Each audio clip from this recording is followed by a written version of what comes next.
ঈশ্বর কখনো আমাদের দিয়ে পরীক্ষা নেন, আবার কখনো নিয়ে পরীক্ষা নেন। আর আমরা বোকার দল শুধুই মিছে মিছে এত অহংকার করি।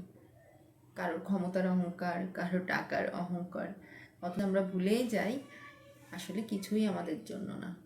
একটা সময় এই টাকা, এই ক্ষমতা সব কিছু ফেলে চলে যেতে হবে। হ্যালো সবাইকে, welcome to my another blog.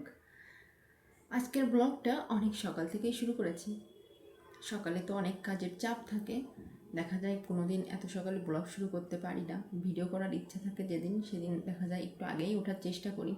অন্য সময় দেখা যায় 11টা-12টার পর আমি ভিডিও করা স্টার্ট করি। কিন্তু আজকে কি মনে হলো, একটু সকাল থেকেই শুরু করলাম। লাস্ট কিছুদিন ধরে এত বেশি গরম ছিল, গরমে একদম হাঁসফাঁস লাগছিল সবসময়, মনে হচ্ছিল কবে বৃষ্টি হবে, কবে বৃষ্টি হবে।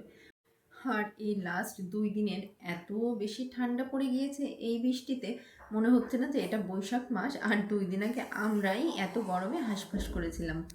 তাই বলছিলাম না শুরুতে, ঈশ্বর আমাদের সবসময়ই পরীক্ষা নেন, আমরাই বিচলিত হয়ে যাই সামান্য কিছুতেই।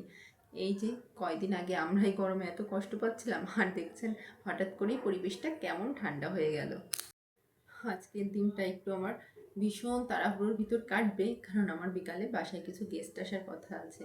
আমি তাই তাড়াহুড়ো করে রান্না করতে চলে এলাম। আজ ভেবেছি একটু টক ডাল রান্না করব।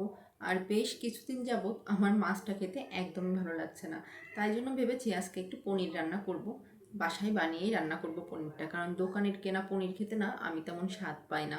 বাসার রান্না করা পনিরটা যেমন স্বাদ লাগে, রান্না করা বলতে বাসায় তৈরি করা যে পনিরটা, এটার টেস্টই কিন্তু সবসময় অন্যরকম হয়। আমরা কিন্তু সারা জীবন বাড়িতে এভাবেই পনির বানাতো মা, সেটা দেখে আমি শিখেছি।